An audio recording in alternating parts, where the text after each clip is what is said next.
बिस्मिल्लाहिर्रहमानिर्रहीम। अस्सलामु अलैकुम रहमतुल्लाहि व बरकातुहू। I am Kaleem Ahmed and please subscribe, share and like my channel. In this previous lecture, we will study basic structure of C++ program. We read preprocessor directive and about its include preprocessor and header files and further its example. In this video we will study its second part, main function, and third part, program body or C++ statement. So let's we start main function. What is main function? And the main बुनियाद function, बुनियादी function.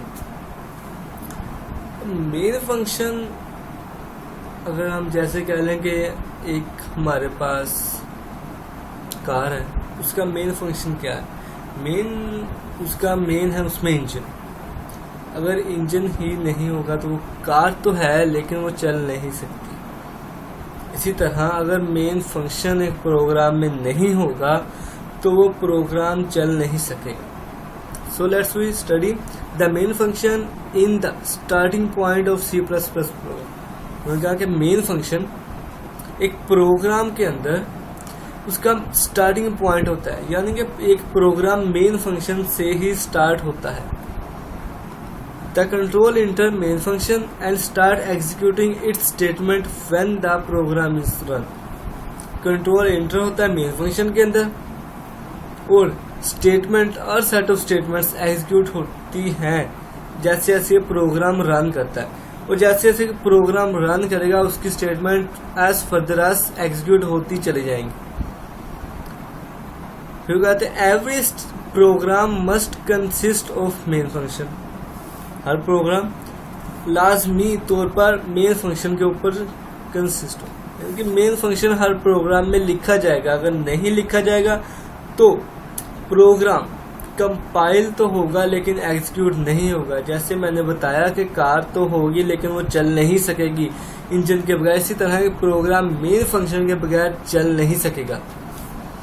फिर कहते हैं a program that has no main function. फिर वो बात उन्होंने किया कि अगर एक प्रोग्राम मेन फंक्शन नहीं रखता या प्रोग्राम में अगर हम एक प्रोग्रामर या हम मेन फंक्शन नहीं लिखते तो फंक्शन कंपाइल तो होगा लेकिन एग्जीक्यूट नहीं होगा, वो हमें रिजल्ट नहीं प्रोवाइड करेगा.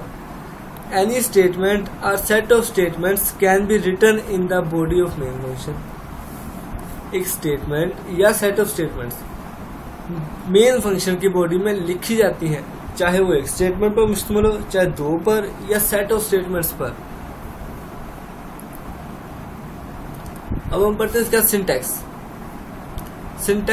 The syntax of the main function is as follows.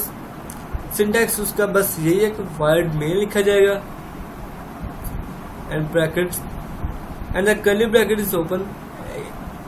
Open करने के बाद ब्रैकेट हम लिखेंगे body of the main function, main statement और set of statements that include in a program and the bracket is close.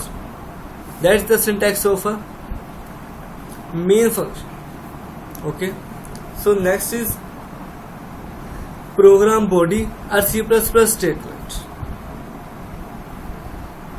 अब programme body programme का जिस्म. Programme body का मतलब लफ्जी ये है कि प्रोग्राम का जिस्म, यानी कि एक प्रोग्राम क्या होता है, किन पर मुश्तमिल होकर एक प्रोग्राम बनता है. जाहिर बात है एक चीज एक ही चीज पर मुश्तमिल नहीं होती, उसके अज्जा काफी होते हैं. इस तरह एक प्रोग्राम के भी अज्जा होते हैं और वो प्रोग्राम के अज्जा मिलकर एक प्रोग्राम बॉडी बनाते हैं और वो फिर एक प्रोग्राम बनकर कंप्लीट होकर एग्जीक्यूशन कंपिलेशन होती है और फिर एक रिजल्ट प्रोवाइड किया जाता है. पढ़ते हैं प्रोग्राम बॉडी और C++ statement. A statement in C++ language is an instructions for PC to perform task. एक स्टेटमेंट जो C++ लैंग्वेज में लिखी जाती है, वो एक इंस्ट्रक्शंस होती है जो हम अपने पर्सनल कंप्यूटर या कंप्यूटर को देते हैं कि वो ये काम करे। अगर किसी को कोई हिदायत दी ही ना जाए तो वो काम कैसे करेगा। इसी तरह एक प्रोग्राम को टास्क परफॉर्म करने के लिए स्टेटमेंट्स प्रोवाइड की जाती हैं और वो उन पर वर्कआउट करके हमें उसका रिजल्ट प्रोवाइड करता है। Computer PC perform this task in the same sequence in which they are, और जैसे जैसे हम उसे इंस्ट्रक्शंस देंगे वो वैसे वैसे ही हमें उसका रिजल्ट प्रोवाइड करेगा। ओके, विद द सीक्वेंस, अगर हमने पहली स्टेटमेंट दिया कि इसे ऐड करो, वो इसे ऐड करेगा, फिर मल्टीप्लाई करेगा, फिर डिवीजन, जैसे जैसे उस इंस्ट्रक्शंस दी जाएंगी एक प्रोग्राम के अंदर, वो वैसे वैसे ही हमें उसका रिजल्ट प्रोवाइड करता जाएगा। The C++ statements are written in curly braces. C++ statements curly braces के अंदर ही लिखी जाते हैं। जैसे कि हमने सिंटैक्स में देखा, मेन फंक्शन के सिंटैक्स में हमने देखा कि body of the main function यानी कि स्टेटमेंट्स जो भी होंगी वो कर्ली ब्रेसेस के अंदर ही लिखी जाएंगी, वो चाहे एक स्टेटमेंट हो चाहे सेट ऑफ स्टेटमेंट्स हो। द कर्ली ब्रेसेस, ये देखें यहाँ पे ओपन हो रही है, यानी कि पहली वाली ब्रैकेट जो है इस कॉल्ड ओपनिंग ब्रेसेस। यहाँ से स्टेटमेंट्स का आगाज हो रहा है, यानी कि यहाँ पर से प्रोग्राम की स्टेटमेंट्स ओपन हो रही है। एंड ये क्लोज है, इस कॉल्ड क्लोजिंग ब्रेसेस, और यहाँ पर जाकर एंड हो जाएगा ब्रेसेस का, वहां पर क्लोजिंग ब्रेसेस। और फिर इन दोनों ब्रेसेस को डेलिमीटर कहते हैं। The braces are known as delimiter. The statement, a set of statements is collectively known as program body. Program body statement या सेट ऑफ स्टेटमेंट को इकट्ठा करना प्रोग्राम बॉडी कहलाता है। At the end of each statement use semicolon. हाँ जी, और ये बात जो बताई गई है at the end of statement, हर एक स्टेटमेंट के लास्ट पर सेमीकोलन या टर्मिनेटर लगाना लाजमी है।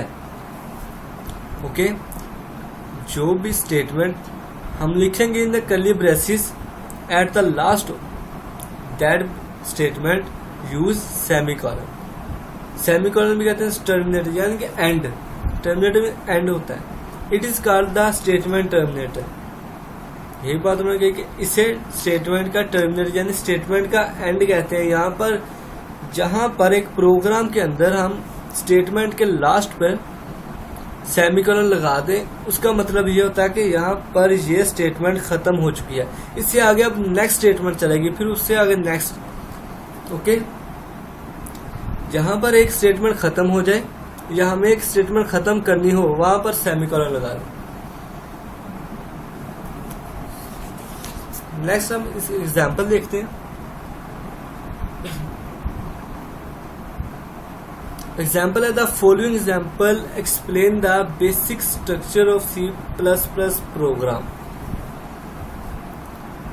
ये एग्जाम्पल बेसिक स्ट्रक्चर C++ के सारा बेसिक स्ट्रक्चर बता देगी कि प्रोग्राम में क्या क्या चीजें कैसे कैसे लिखी जाती हैं। अब देखते हैं प्री प्रोसेसर डायरेक्टिव। जैसे कि हमने प्रीवियस लेक्चर में पढ़ा था, include #include_iostream.h। मैंने इस पर भी बात की थी कि अगर आप .h नहीं लिखना चाहते तो नीचे using namespace std and the semicolon last use लिख सकते हैं, लेकिन उससे ये इजी है। #include_iostream.h बस इतना लिख दें, सेकंड स्टेटमेंट लिखने की जरूरत नहीं पड़ती। ओके, ये है प्री प्रोसेसर डायरेक्टिव। अब मेन फंक्शन वाइड मेन इसका मेन फंक्शन है। अब आगे प्रोग्राम बॉडी चलेगी जो कर्ली ब्रेसेस के अंदर लिखी जाएगी। ओके,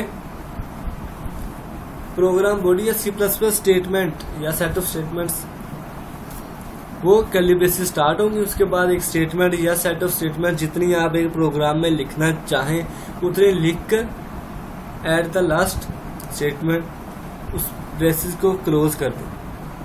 और देखिए यहाँ पे उन्होंने हमें प्रिंट करवाया C out angle braces semicolon terminate और hello word at the last use semicolon, यानी कि statement terminator at the last of that statement use हुआ है।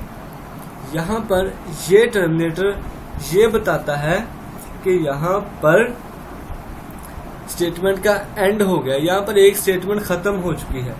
और अगर